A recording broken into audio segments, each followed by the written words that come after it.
everybody. Welcome to the world's greatest Bronze Age comic book podcast, Flea Market Fantasy. I'm your co-host, Mike L, and as always, I'm joined by...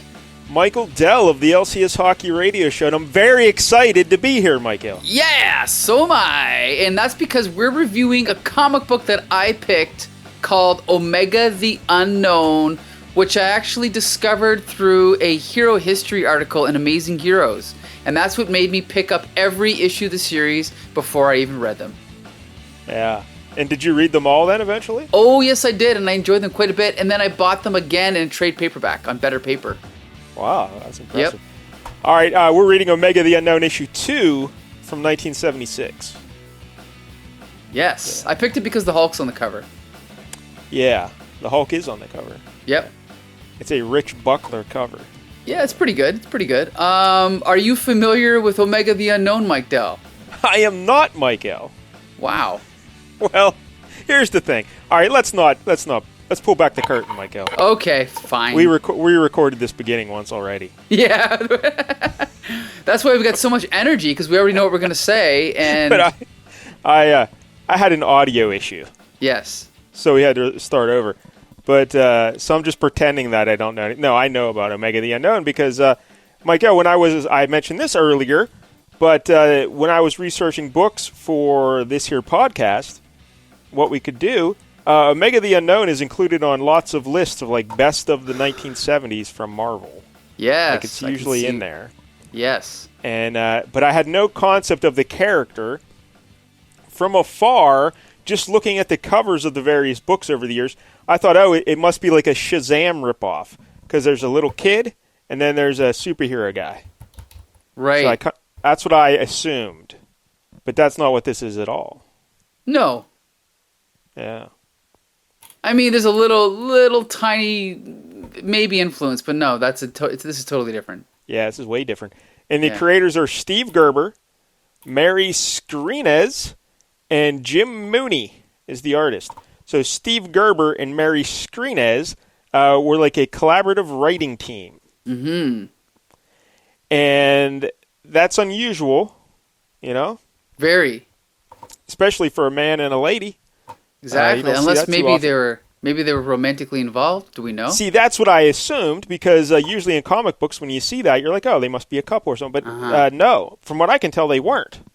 Interesting. Platonic relationship. The best that I could tell is that this Mary Skrenes, she broke into comics in like the early 1970s there, and because she went to college in Nevada, and she worked on the school newspaper with a fellow named Alan Weiss. Did you ever hear of him? Well, is he the artist? I've heard of a Weiss artist. I don't know. Okay, I've heard of him. He's the artist. Yep. And so they were pals. And Weiss and his girlfriend were going to some comic book convention, so Mary tagged along. And when she was there, she started making connections with editors and stuff. And so she was hired at DC to write some romance and horror stories. Nice. But because she was a lady, and this was like 1971, she wasn't given credit for writing anything. Unbelievable. Like they wanted to put her name on it. And then when they did give her like a little byline there in the horror stories, they made her change her name to Virgil North. Get out of town. Yeah, so she's credited as Virgil North on a lot of the horror stuff. And then she met a fellow named Steve Skeets at DC. Are you familiar with that guy? Am I friends with him on Facebook? Yes. All right. Well, Steve Skeets and her, they became like collaborators. And he said that she helped him write most of his mystery stories for DC. I guess House of Mystery and all that kind of crap, you know? Yeah, yeah. But he said but she never got credit. Because I guess she didn't get along with editor Joe Orlando, so it was easier for them to just put him under his name than both of theirs. So she did get credit for writing issue 449 of Detective Comics in 1975. I'm sure you know that issue by heart. Actually, no. Okay.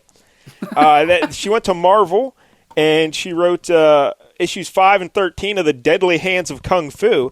Now, that was like the magazine they were doing at the time. Remember that? Gotcha. Yes. The black and white deal.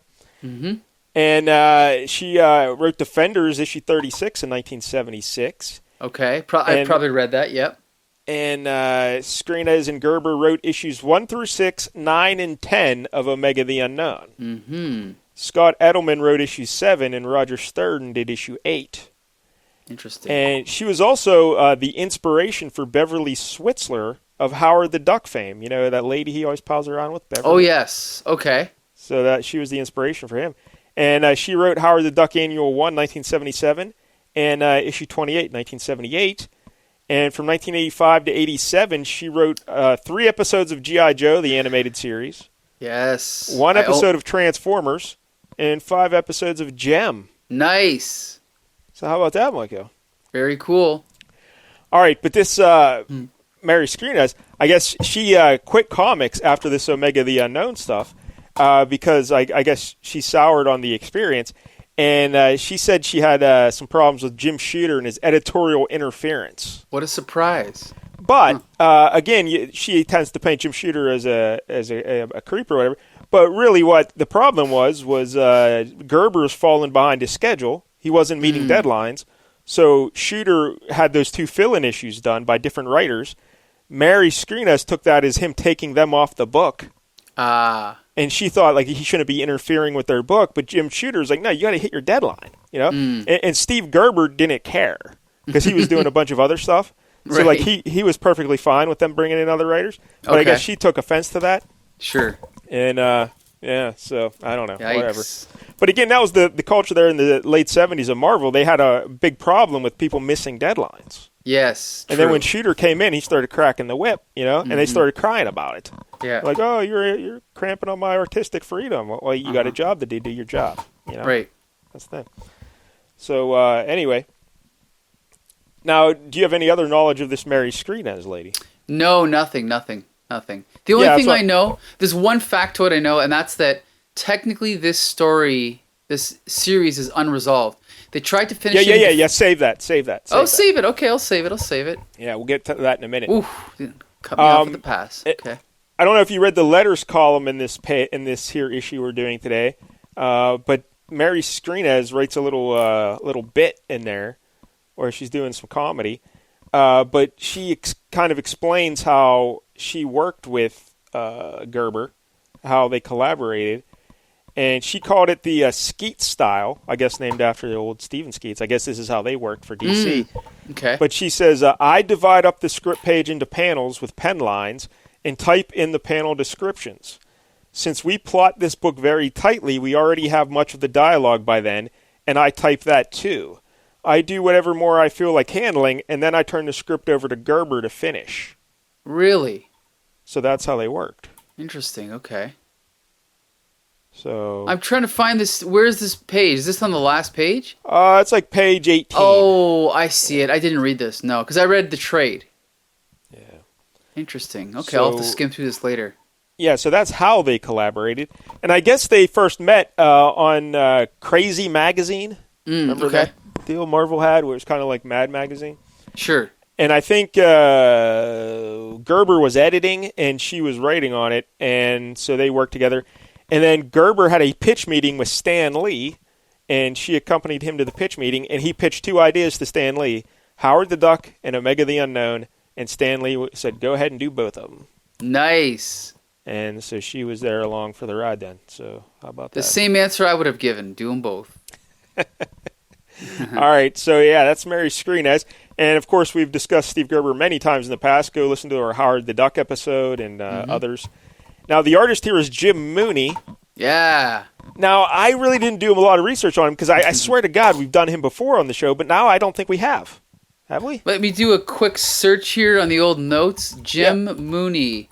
Mike has a big database of everything. You know what's funny? Discussed. We have not done Jim Mooney. Yes, that's what I think. Sense. I feel bad because I could have done more research on him, but I assumed we did. I thought he was like Spidey Super Stories, but that wasn't him, right? That was someone else. Was that Wim Mortimer or who was that? I thought for sure he would have done Ghost Rider, but no, he didn't.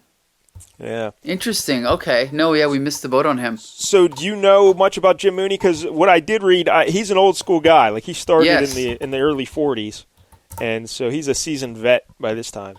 Well, he's most famous for, from my knowledge, of doing Supergirl. That's how he came to prominence in the modern era, Supergirl and Tommy Tomorrow. Then he actually started inking Spider-Man in the late 60s and early 70s. He was inking... yeah, that's right. Yeah, like John Romita and all those guys, right? Yeah. I remember his name now in the credits. Yes, great inker. Very subtle. Then he went on to draw Spectacular Spider-Man in the early 80s. Excellent run with Roger Stern. And then he was still doing Spider-Man like into the late 80s. I'm not sure what he did after that, but yeah, that's his... He just kind of has that classic feel, you know?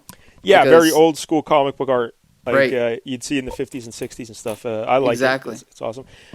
He drew issues 1 through 8 and issue 10 of Omega the Unknown. Oh, I'm sorry, 1 through 7 and then 9 and 10. Issue 8, he inked Lee Elias. Lee Elias did the pencils. Okay. And he inked it. But, so yeah, Jim Mooney was involved in all 10 issues. All right, so there are the creators behind this here book. So now the book itself. It ran for 10 issues from 1976 to 1977. And the main character, well, there are two main characters. One is a young fella, a 12-year-old kid named James Michael Starling. How do you feel about hyphenated first names? James Michael. It's very unusual, especially for a comic book, but I'm sure there was a reason behind it, right?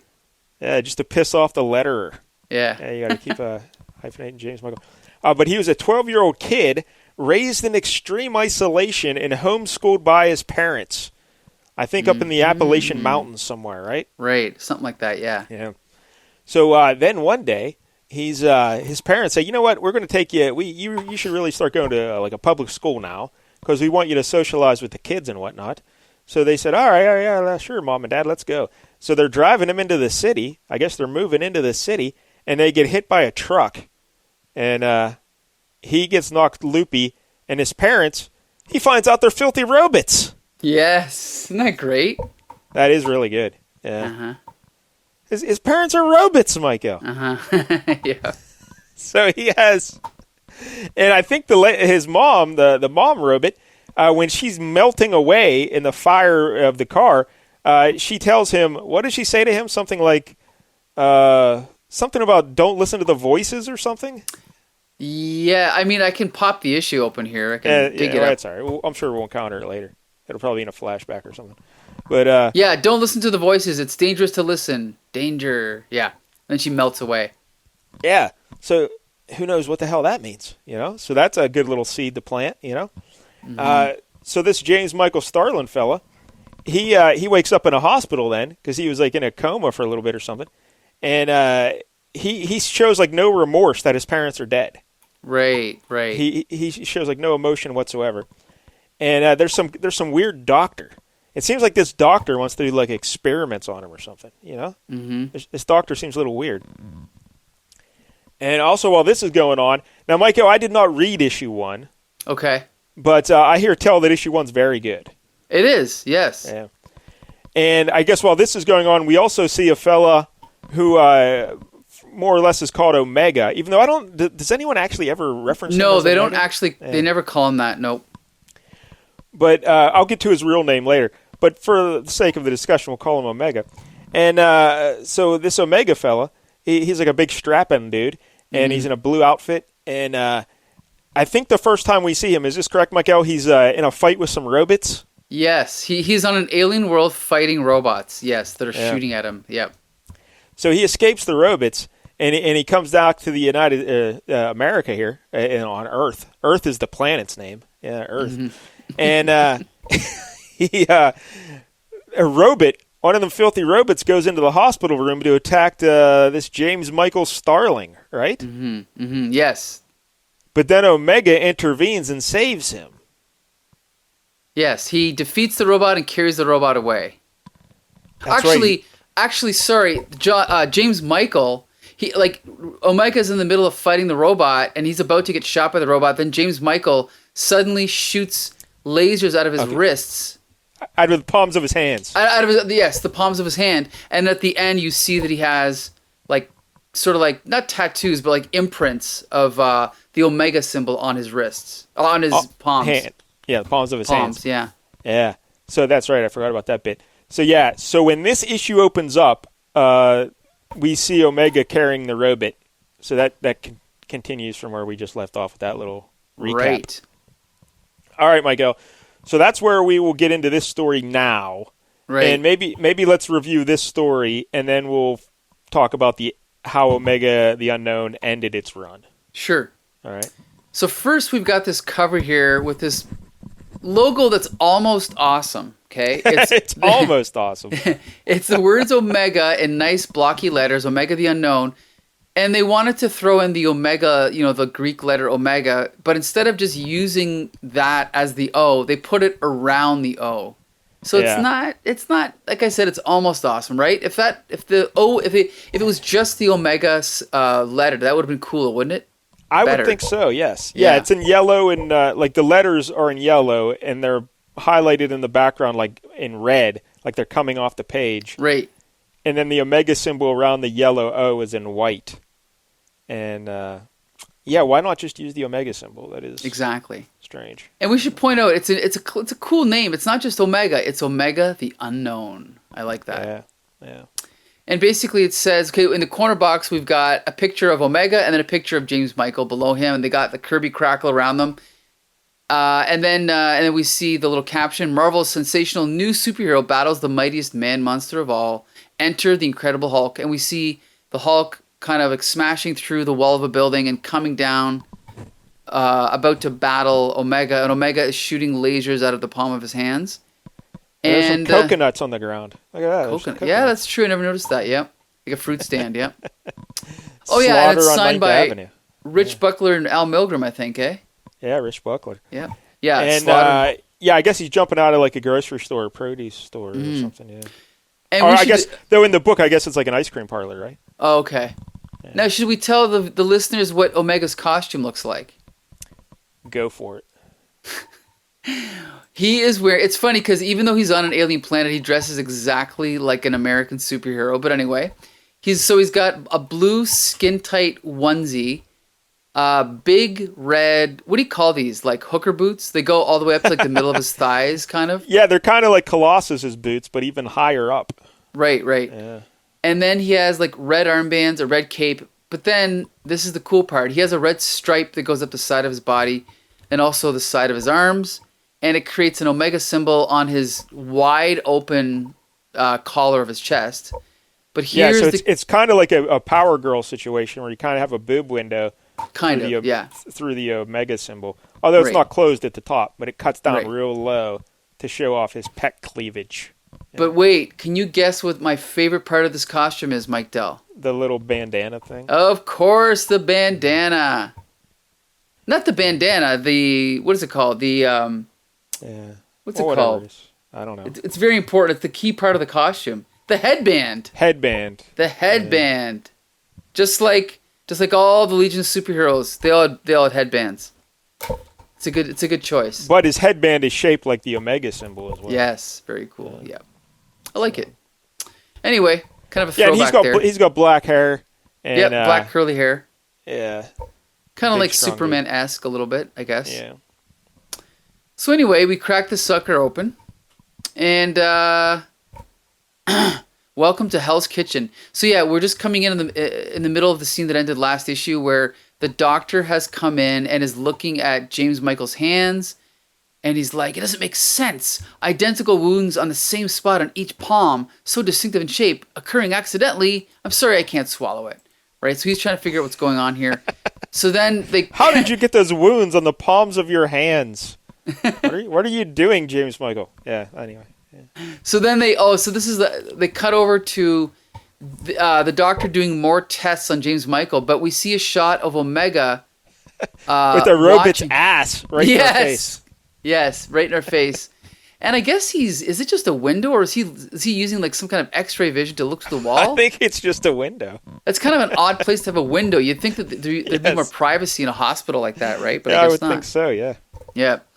And so the Doctor is describing how, they're doing all these tests, and then he's also commenting how you were in shock for almost a month after the accident. We can't be sure of the consequences. And then he's trying to beat around the bush about his parents getting killed. But then the kid's like, why did you hesitate about, mentioning my parents getting killed? And he's like, well, he's puzzled by the fact that this kid does not seem to care at all that his parents are dead. And so then we cut over to... Hey, Michael. What? Look at the... do you see the picture at the bottom? I never noticed that. On the next page, Omega is still watching through the freaking window. Yeah, you just see like a half of his face peeking in the window. That is funny. I didn't notice that either. Yeah, that is fucking funny. Anyway, so then, so now the doctor is asking again, like, so are you sorry your parents are dead? And he's like, well, I appreciate all they did for me, and they taught me, and all that, and, they gave me a house, but I mean, I don't really care, so to speak, right? Now, did they know his parents are filthy rabbits? I don't think so. Yeah, all right. But it is, yeah, so something fishy's going on here. And so then the doctor's like, well, we study the mind, not just the mind, it's not the brain itself, but the mind, and the totality of a person. And then all of a sudden this other guy comes in and grabs James Michael and throws him into a wheelchair. And he's like, okay, we're gonna do some more tests on you. So then he tells me he has to go to sleep. He's like, hey, go to bed, go to sleep, Yeah, that's right. So then, okay, this is the most Marvel Comics scene in the whole book. So now we cut over and Omega is walking down like an alley carrying the robot, and above him on like the roof of a small building, we see the silhouette of Electro, who's watching him. And then we see Electro talking to him while he's in shadow, and Omega looks up. By the way, we should mention Omega does not speak. Yeah, I think he first speaks in issue 4. He says like one word. And then by the end, though, he's talking up a storm, I think. And issues like 10 and 9 and 10 and stuff. Yeah, I read it years ago. I just don't remember. Yeah. But then Electro sees Omega carrying this robot, and he's like, I could put that robot to good use. So then he finger blasts Omega. Well, you could use that phrasing, Michael. Phrasing. Finger blast. I don't want to. No? I don't want you to think he finger blasted Omega. I think there's a better way of saying that. He shoots electricity at Omega. Okay, fine. Yeah. We got the sound effect crack. So then he basically knocks out Omega, picks up the robot, and takes off with him. And then we see like Omega's like unconscious hand like in the foreground. It's a really cool shot. I just like how Elektra says, "Hey, I could put good use of that robot." Yeah, give me that robot. Yeah, it's funny. That's what I mean. That's the most typically Marvel Comics thing of this book. So anyway, we cut over to... So yeah, we should mention that James Michael is living... I don't remember what the deal is with this girl. How does he know her? The blonde girl is the nurse that works with that doctor. Right. And the hospital, apparently, they couldn't keep him on any longer or something because of funding for some reason. Yes, there wasn't a bed. That's right. So he's going to go live with this young nurse. And she has a roommate who's kind of like a knockoff Mary Jane Watson. She looks like Mary Jane, but she is a photographer like Peter Parker. Funny. So it's cool how they mix those up.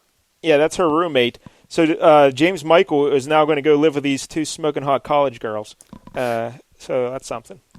It's so funny too because there's just a couple of weird things that happen here in this one page. They're walking by these two like guys on the street, and the one guy's like, "Ooh, my Linda, kiss, kiss, chicka baby," and then what's the blonde's name? I don't remember her name, but she's like, "Why do you encourage them, Amber?" And she's like, "Don't sweat the small stuff, Ruth. It's Ruth. You can get a lot of free entertainment around here." And then, sure enough, on cue, this guy comes out of the alley and starts dancing for them. And then, what's her name? He's like an old wino. He's dancing. He's asking them for change, and he's dancing. Right. And then Ruth's like, "Amber, that man expects to be paid." And she's like, "Well, can't live on expectations, punk." Oh, no, sorry, it's James Michael that says that. Yeah, and so then, and Amber, the sassy roommate, she's always calling James Michael Punk. Right, That's her nickname for him, Punk. Uh-huh. And then this is funny, again, for a 70s Marvel comic. They open up the door, and then she's like, "The corridor has been violated again. Sniff." Am I mistaken, or is that the odor of human excrement? I'm just surprised that would be in a comic, eh? Yes. From the 70s, anyway. And then they get up to their apartment, there's a big cockroach in the foreground. It's funny, yeah, because she screams, like, "Oh my God, they're back!" And then we see like it's like a forced perspective shot where the cockroach is in the foreground and it looks gigantic, but it's actually it's just the perspective. Yeah. And so Ruth grabs a can of bug spray and sprays the cockroach, They're talking about the ozone layer. Yes, James yes, Michael. yes. 1970, what is it, 6? And he's like, hey, is Ruth aware of the damaging effects of aerosol sprays on the ozone layer? And you know what's funny is I remember Steve Gerber mentioning either the ozone or the environment in one of the other comics we read. So I can't remember what. It wasn't Howard the Duck. It was, I think it was it the Defenders? Did we do Man-Thing? It might have been Man-Thing. I don't know. Yeah, it could have been Defenders. Yeah, one of those, yeah. Yeah. Anyway. And then we see where James Michael's going to be sleeping. It's in kind of like this bunk bed that's above like a little bookshelf type thing. It's kind of like cool. A loft. Homemade loft. Yeah. And then, and then the girls are going to sleep in a different room. And it's funny because the kid, we should mention, James Michael talks kind of like a robot himself, right? Like, no emotions, really. He's like, your apartment is much smaller than I anticipated, but I admire the way you've conserved space. You know, he's almost like Data or something. Yeah. And then he's like, why are there bars in the windows? She's like, oh, you know, the facts are, punk, a lot of rip-offs go on around here, even though there's not much worth stealing in Hell's Kitchen. Daredevil must be slacking off. What's going on? Yeah, exactly. Yeah, good point. So then we cut over and we see Omega is like walking around like on the streets of New York. And it's at night. There's no one around, yeah. Yeah. And he's walking around and then he comes to this like storefront and it says pawn loans on the outside. And then he like breaks the lock and like walks in and there's a bunch of hooligans in there, right? Yeah, I was confused by this. Yeah, like, well, how did the hooligans get in? Like, there's 3 guys in there robbing the place, but Omega had to bust the lock and the chains to get in. Like, how did they get in? I think. Well, I mean, they could have came in from the back. I don't know. I suppose, but yeah. I don't know. Yeah, I think it would have been better if like he just found that the lock was busted, like snapped off or something. Good but point. No, he snaps it, which is strange. But anyway. So then these guys think that he's coming to, you know, to harass them, but they're just there for a snooze. Apparently, maybe they're just homeless. No, they're guys. robbing the place. Well, he says here, oh no, you're right. Yeah, they're stealing that, and they say we'll lay him out for a snooze. Yes. Yeah. So then, Omega grabs the one guy and like smashes him against like the counter kind of thing, and the one guy's like, "Geez, he knows kung fu. We got to use some strategy here. You get on him. You get him on the left, Marty." I guess that's the guy's name. The other guy's name, Marty. And then, hold on here. I got ads popping up. And then Marty comes at him with a knife, but then Omega just blocks him and grabs him by the neck. But then the other guy's got a gun. And then Omega lifts the first guy up, and then the other guy with a vest takes a shot at Omega and shoots him, right? But then just as that's happening, as he's shooting, he actually looks over his shoulder and he sees this old dude looking down at them. Well, that's the old guy that owns the store. Okay, not a random old guy. Then he's the owner of the store. Yeah. and then just at that moment, because Omega gets shot in the shoulder. But then just at that moment, we cut over to James Michael, and James Michael has a sharp pain in his left shoulder, the same spot that Omega has been shot, right? Yeah, and his foxy college-aged roommates run in to check on him. Right. And then. And then one of them, what's her name? Ruth? Ruth, who's the nurse. Yeah, well, no, but Amber's the redhead, right? Yeah, Amber is the photographer redhead. Right. But Ruth calls the doctor to tell him what's going on. And then Amber's like, what's going on, Jam? And he's like, I'm not sure, the voices. So these are the voices that his mother was don't listen to those voices. Right. And he's like, what's happening to me? And she's like, I don't know. And then we cut back over to the store, and we see that the cops are on the way because we see the sound effect wee-oo, wee-oo, which is the what is it called? What are the lights called? I can't remember. Sirens. There you go. That's why you're here. So so the boys in blue are on the way. So they come. Omega takes off. Right. Yep. He disappears. And hold on here. Hold on a sec here.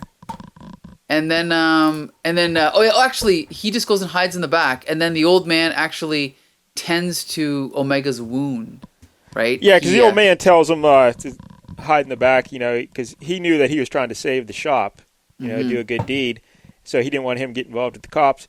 But he thought Omega was going to take off, but Omega was still back there, and so when he gets back there, he's giving him some medical attention.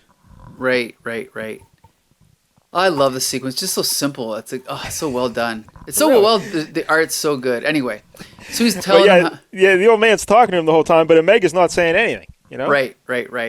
Yeah, he's just talking about he was a first aid, or he was a corpsman in World War I, blah blah blah, and he's talking, and then he's like, "What nationality are you anyway?" But of course, he doesn't answer, right? So yeah, he's trying to have a full conversation with him, but there's only one person talking. And he basically says, "Hey, you looking for work? I could use some security here at the shop or something." So yeah. And then the next day, James Michael and Amber are walking down the street, and they come across a wino with no shirt on and purple pants. Who could that be? Yes, purple torn pants. Right. Purple torn pants, not purple porn pants. Yes. Purple torn pants. That's Bruce Banner, right? Oh, spoiler. Yeah. Yes, it is. So they're walking along, and then as they're walking by him, some other people on the street start harassing Bruce Banner. Some guys think they can just take up the whole sidewalk, you know? And then we cut back over to Amber and James Michael, and they're walking along, and they see Omega now as the security guard in front of the store, and he's wearing a little hat and like a brown jacket, but he's not saying anything. Well, what kind of, like, it almost looks like it's a construction worker's hat, but is that like a World War I helmet? That's a good question. I don't know. Yeah. I think maybe. I don't know. But yeah, Amber, she says, that man, he is interesting. Grow up to look like that, and I'll forget my position on monogamy and marry you. Right. That's weird. Yeah. So I guess her position on monogamy is it is no good. Yeah. This Amber likes to get around. She's a tomcat. Amber, yeah. And then, and so then, so they sit down to order some food, and it's obvious that, what's his name? James Michael he's not very worldly. She wants to get him some egg creams. Their right. famous egg cream. I've never had an egg cream. Have you, Michael? Actually, no, I haven't. I guess I'm not worldly either. Yeah, neither have I. Yeah. So then meanwhile, we cut back over to these toughs who are, pushing around Bruce Banner. They're like kicking him, and then he stands up, and then they're like getting in his face, and then they bring the fight into the little diner there, and they kind of shove Bruce Banner into the diner, where James Michael and Amber are sitting, and then Bruce Banner falls to the ground, and sure enough, he turns into the Hulk. And no one seems all that concerned that they just take it as, oh yeah, that guy just turned into the Hulk. It's like, right? Yeah, totally. Okay. But this is, the way that the Hulk was portrayed in the 70s. He kind of has this funny speech pattern. He's like, Hulk warned fuzz-faced man. But Fuzzface wouldn't listen to Hulk, right? He always has a little nickname for everybody. I like this version of the Hulk, right? I mean, do you He's like fun. He's fun. I like when he talks like this, though, right? I like the 80s gray Hulk, but yeah, this version's fun. All right. So then, meanwhile, the Hulk picks up one of the guys and throws him through the front window, and meanwhile, Amber has got her camera out, right? She's like taking pictures, and then as the guy's going through the window, the Hulk's like, Hulk hates stupid, puny Fuzzface. And he smashes through the window here. 1 second here. And then it's funny because then this is something unusual in comics. We usually in comics, each action is kind of like one panel, but in this next panel, we see almost the same action from the point of view of Omega on the street, and we see the guy flying through the window just as Omega is like taking out the garbage. And then Hulk comes through the window, and he's like, Hulk will smash puny human. And then we see Omega standing there, kind of like in his way. And the Hulk's like, out of Hulk's way, curly hair, or Hulk will smash you too. And then Hulk picks up this newsstand that's like right next to him and throws it at Omega. But then Omega kind of like smashes it. And just as that happens, his jacket gets torn, and we see his costume underneath, right? Yeah, so now he's in his full Omega costume. Right. And then we see Amber taking pictures of everything that's going on, and now Omega's like punching the Hulk, and Hulk grabs him and throws him against like a wall, and then Hulk jumps towards him, and then he grabs what was it, a fire hydrant? No. Yeah, it's a fire hydrant. It's just kind of colored too dark to tell what it is. But he throws a fire hydrant at Omega, and then Omega kind of gets out of the way, and then he grabs. Oh, sorry, I'm jumping back and forth here. But there's like what is that called? What's one of those trucks called? Yeah, it's like a large tractor trailer situation, but he's hauling cars on it. Yes. It's like yeah. Well, I don't know what those are called, but yeah, I don't know either. Yeah. I live in the I live across the river from the Motor City, so I see those all the time. Maybe you don't see those a lot in Pennsylvania, eh? Nah.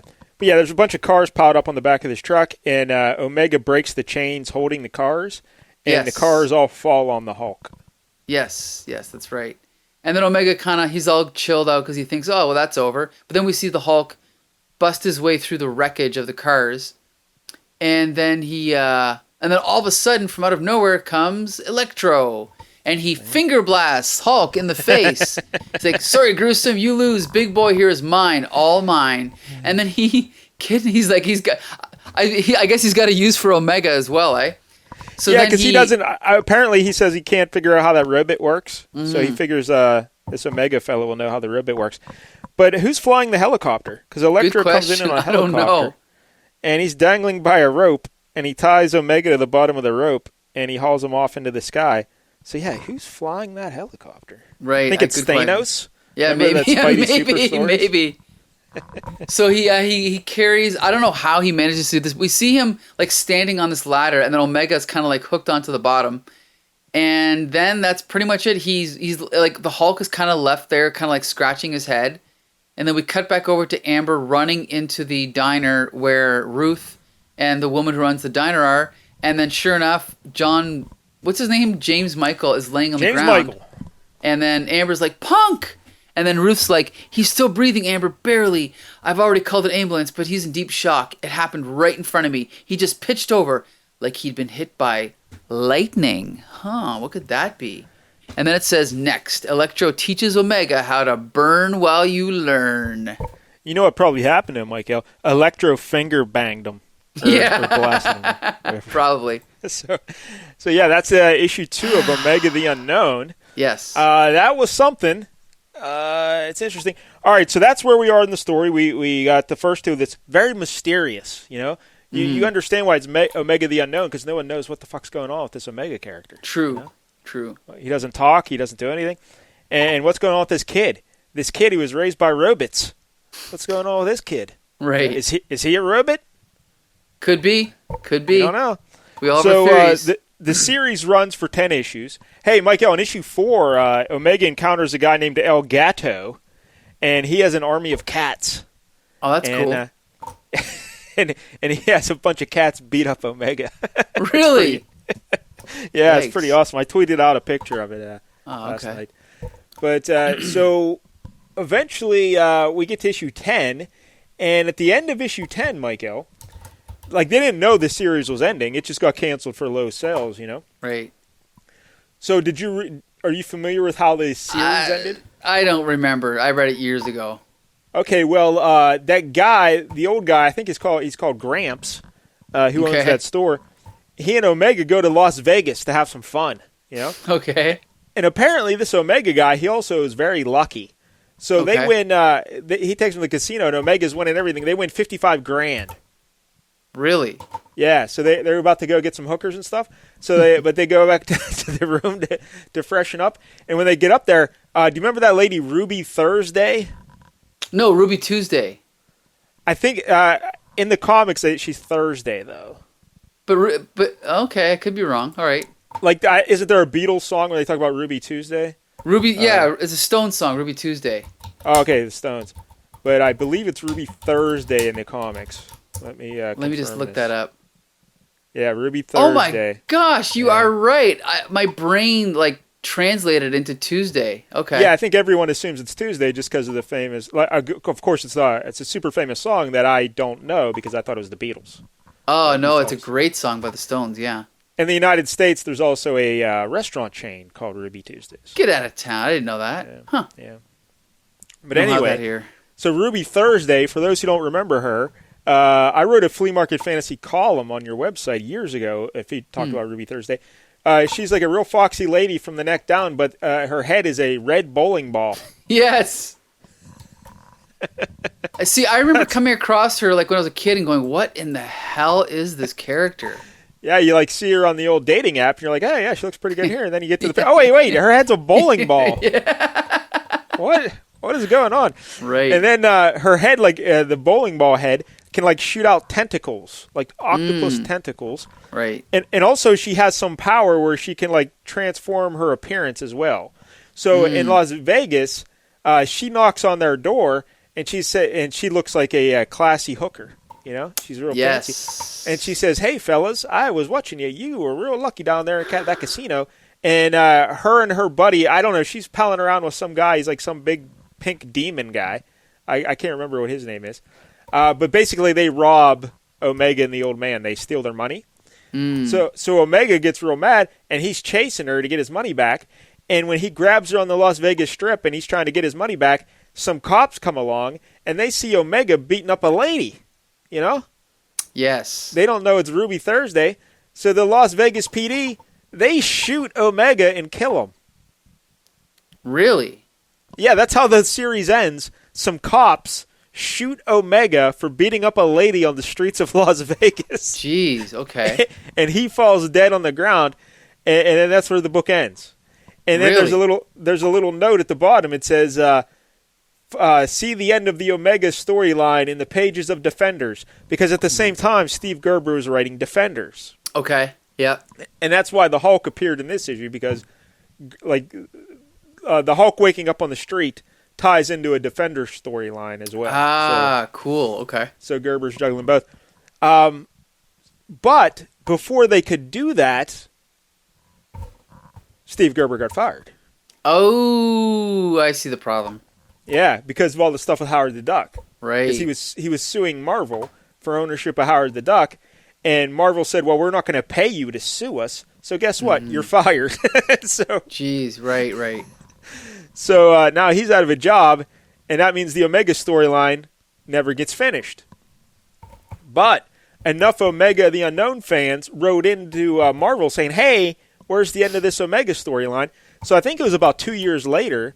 They finally finished the storyline in the pages of the Defenders, but the problem was Steve Gerber didn't write it, Mary Skrenes didn't write it. Al Milgrom was the editor, and he assigned it to Stephen Grant to complete the story.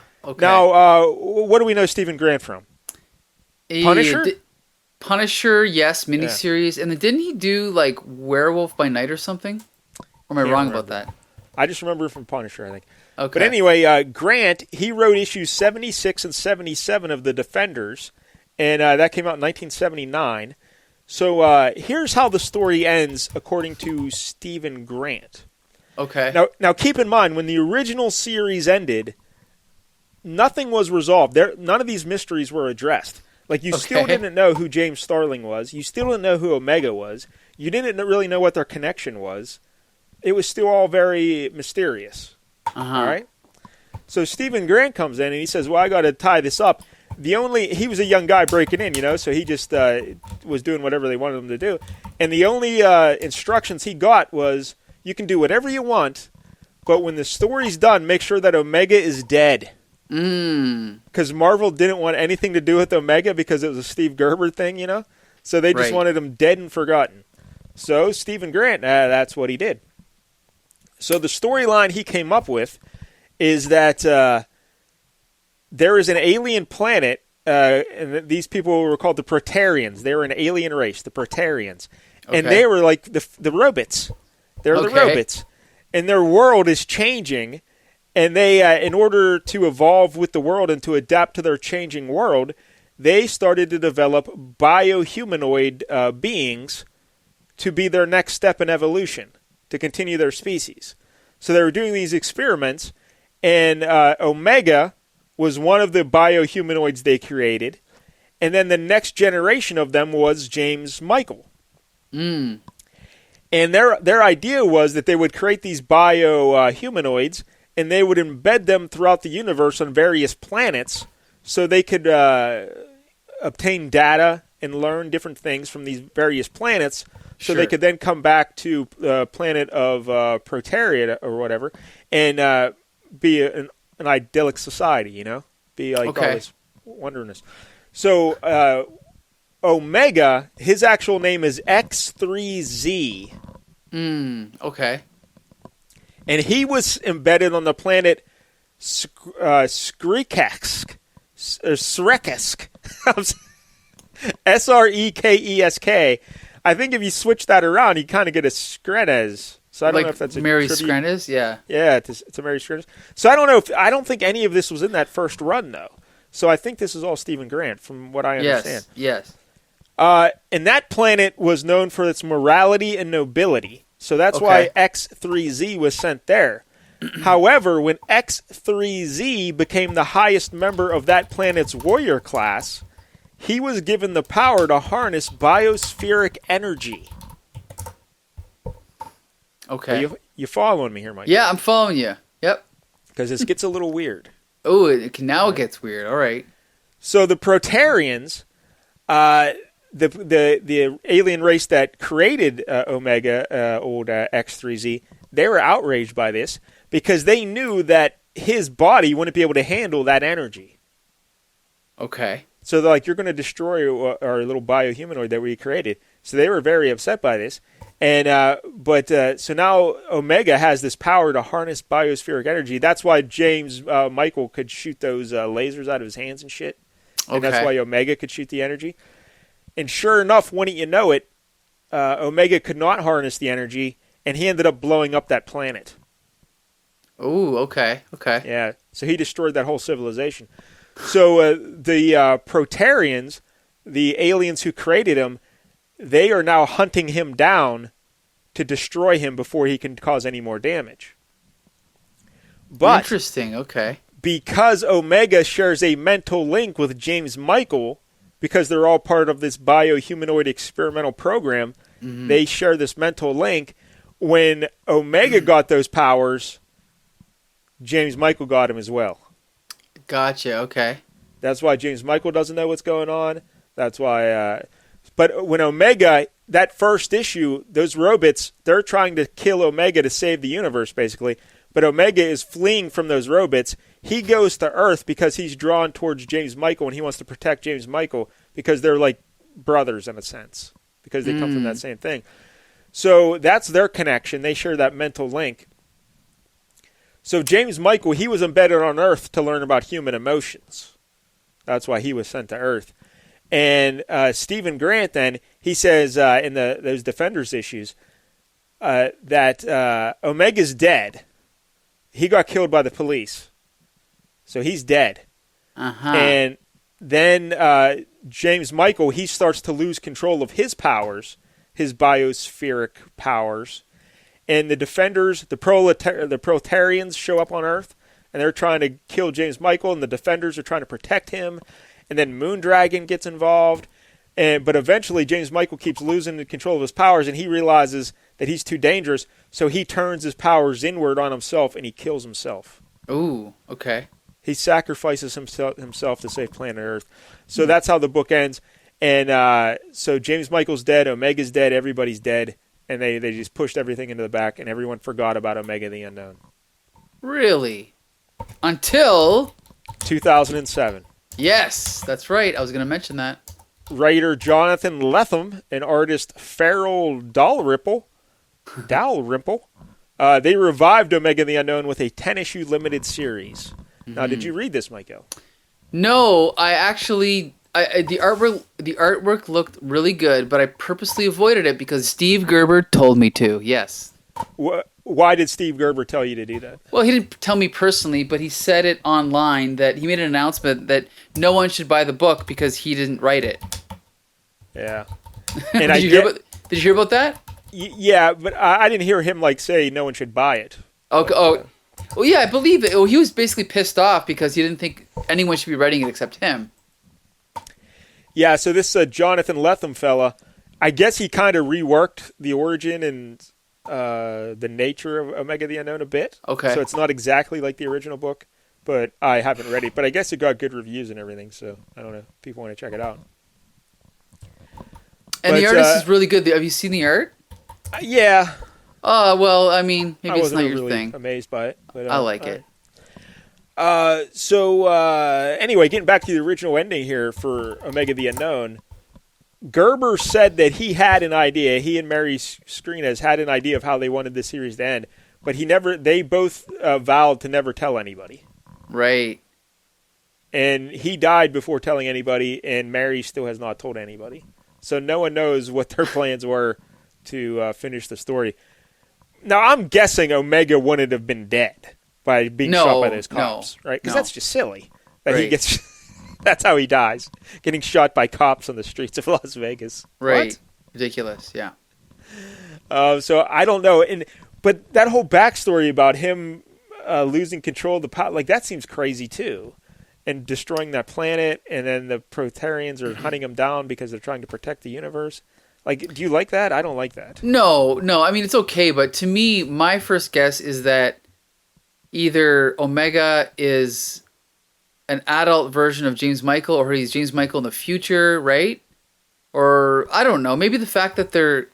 But then again, the fact that they're getting injured at the same time means it's not like a future self. Maybe they're connected in some other way. I don't know. The fact that his parents are robots, that to me is a hint, right? Yeah, it's great, you know? Yeah. See, I would think if I was taking a swing at it, I would say that robot place, the Protarians or whatever, they created them as an experiment, a medical experiment or whatever. That's fine. And then they just escaped from them robots. But I wouldn't make it like Omega destroyed a planet because he couldn't control some powers that some other people gave him. You know, right. That kind of not so good. So yeah, I agree with that. But yeah, who knows? So who knows how it would have ended? But. To me, Marvel should just cough up some bucks and pay Mary Skrenes, right, to resolve the story, and then they can finish it. Because there's a big groundswell of demand for Omega the Unknown. Maybe if I started a podcast called Omega Chronology or something, Omega right? the Known. Yeah, there you go. Yeah. So there it is, Omega the Unknown. So what do you think, Mike, about this here issue? Well, here's the thing. Number one is much better, but I still did like the writing in this issue. Like, it's funny because now that we've been reading so many Bronze Age books, and my patience is wearing so thin. Like I told you, I can read like one page, and I know if it's going to be good or not. And I do think Steve Gerber is probably the best writer of the 70s. Like I said, he won the FLEA award the first year for that issue of Howard the Duck. It was extremely well written. Wasn't a fan of this, and I flipped through some later issues of this, like issue 10 in particular, and that was like there's stuff in there was like laughably bad. Like really. I don't know, like, again, just the whole Las Vegas thing, getting shot on the street. And then there's some storyline where some kid gets bullied at school and he ends up dying. And I tweeted out a couple panels of it because it's so ridiculous. But, I don't know. It leans real heavy on narration, at least in issue 10. Yeah. Even more than this. So I'm not a fan of that, usually. I don't know. Here's what I think happened here, Michael. Because from what I didn't read issue 1, but from everything I've read about issue 1, it seems like that's really good. Everyone really liked that, and they said it was much different than anything Marvel was doing at the time, you know. And it had those mystery elements, and it was more like a mystery sci-fi story than a superhero story. Right. And then here in issue 2, they shoehorn in Incredible Hulk. Yes. He doesn't need to be here. Electro doesn't need to be here. No, not at all. Not at all. Right. And then I guess each subsequent issue, Omega's fighting some dopey, like I mentioned, El Gato in issue 4. Right. And there's a guy called the Wrench that he fights. It's like, so I don't know. It seems like a lot of garbage. I don't know. Well, I think what I see is that Gerber obviously is talented, but there was probably a part of him that was like, oh, I'm going to, I've got this great idea for number 1.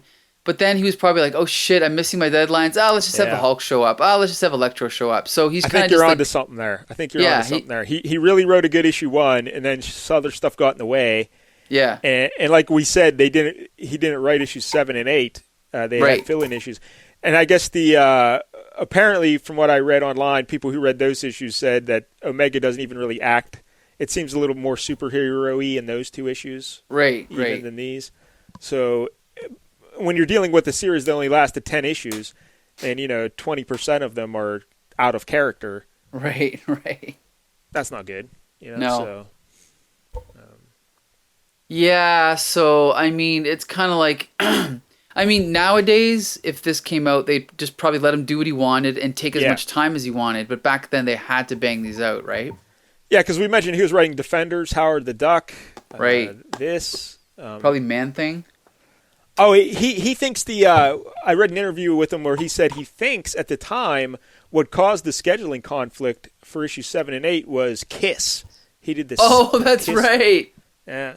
Marvel Super Special. That's right. Yeah. Yeah. So, yeah, he was doing a lot of stuff. Mm-hmm. And if this was the only thing on his plate, I'm sure it would have been great. Sure. But, yeah, I don't know. Well, I'm still going to go back and reread numbers 3 to 10 plus the Defenders issues. But, like, as just this issue on its own, like, if this is your first experience with it, would you be intrigued to read more about Omega? Honestly, I would not. I would, because I can look past the ridiculousness of the Hulk and Electro, and I like the scenes of him just hanging out with those girls. Wait, yeah, that's not Omega, though. That's James Michael. Yeah. I'm just saying I like that but stuff. I'm talking about Omega, the big guy. Oh, you're talking about, am I intrigued by Omega, the character? Yeah, specifically that guy. Well, I mean, it's hard to say. No, he doesn't talk. He shows no emotion. Here's the other problem. Not only does he talk, he doesn't do much. He gets knocked out by Electro in one finger blast. Yes. Then he gets knocked out by the Hulk and kidnapped. So well, he doesn't get knocked out by the Hulk. He got knocked out by Electro again. Okay, again, yeah. So yeah, I mean, I like the mystery of him in this issue, but there's definitely, it needs improvement. But there's nothing about that character that makes me, I want to see. But I was intrigued by James Michael being born to robots. Like, why are his parents robots? Uh-huh. And now he's living with 2 foxy college girls in Hell's Kitchen. So that's intriguing to me. But yeah, the big Omega guy, bland and boring as all hell. Right. Nothing for me. So I'm really not interested in reading any more of this, I don't think. I'm going to read the whole series again. So what would you give this issue specifically? Well, knowing that I would probably give number 1 an 8, I'll give this one a 7. I'll still give it a 6 because I admire what they're trying to do. They're doing new things. They're doing they're trying to break superhero conventions and stuff. So I admire that. It's a good effort, but I think it gets watered down by shoehorning in Electro and the Hulk and I agree. Everything else. And the art's good. Yeah, I like Jim Mooney. Yeah. Yeah. So there you go. It's worth checking out just to experience Omega the Unknown. Definitely, yes. I definitely think it's. I mean, I'll be a better judge once I finish the series, but it's one of the better series I've read from the 70s for sure. It just has a great feel of a 70s comic book when you're reading it. With the art 100%. And just the story. So yeah, check it out. All right, so next week here on this fine show, which we had this episode was a nightmare, Michael. There was technical problems that the audience will never know about. Yeah, and they were all on my part. I had all the technical problems. Michael was a saint through all this. Of course, as usual. But next week, we'll have a guest. So let's really get our shit together for next week. Yeah. Let's get our shit together, yes. Yes, let's. Not just me. Let's. But our buddy Bob Myers is coming back. Woo! No and we're going to do Strange Tales, issue 169 from 1973. And the reason I picked this book is because it has one of my favorite characters in there. Brother Voodoo. Yeah. The first appearance of Brother Voodoo. Now you're like, hey, Mike Dell, it's year 3 of Flea Market Fantasy. If he's one of your favorites, how come you haven't picked him? Because I wrote a column for your website, a Flea Market Fantasy column, dedicated to an issue of Strange Tales. I think it was like 171, I think I did. Interesting. So okay, this I is forgot 169. about that. Yeah. So that's why it took me a while to get to him. But yeah, we're doing Brother Voodoo. Are you familiar with Brother Voodoo, Mike Dell? I know almost nothing about him. It's pretty awesome. His story. So this issue we're reading is the origin story. It's his first appearance. You get to find out how he became Brother Voodoo and everything, and it's pretty great. And the artist is Gene Colan, and I'm blanking on the writer. I think it's Len Wein, maybe. I don't know. I believe. Wait. Is it? Pop up. It's Len Wein. Yep. Yeah. All right. There you go. They also did Tomb of Dracula together, right? No, that was Marv Wolfman and Gene Colan. Wolfman. Yeah. And anyway, this is Len Wein. Yeah, Len Wein. All right. But Gene Colan's one of my favorites. so this will be great. Yeah, definitely. I'm looking forward to it. It's going to be fun.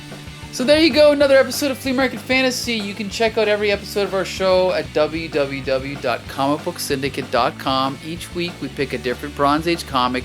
1 week I pick, 1 week Mike Dell picks. They're always from the 1970s and the 1980s, and they're always fun. So there you go. Until next Tuesday, disperse!